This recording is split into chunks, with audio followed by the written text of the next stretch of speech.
السلام عليكم، ان شاء الله تكونوا بخير وعلى خير.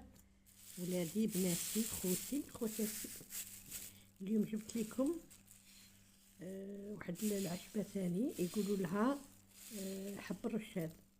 كاين واحد كاين في شي بلادات يقولوا لها الحرص. هاد العشبه مفيده جدا جدا. اللي يكون عنده السعال، اللي يكون يكح، عندنا لاغريب راح تجيب الكحه وتجي صعيبه شويه. هذا باش تقلع هذوك التناخيم وهذوك تقلعهم، تقبضي شويه حرص واحد المغرف ويقول حب الرشاد ثاني.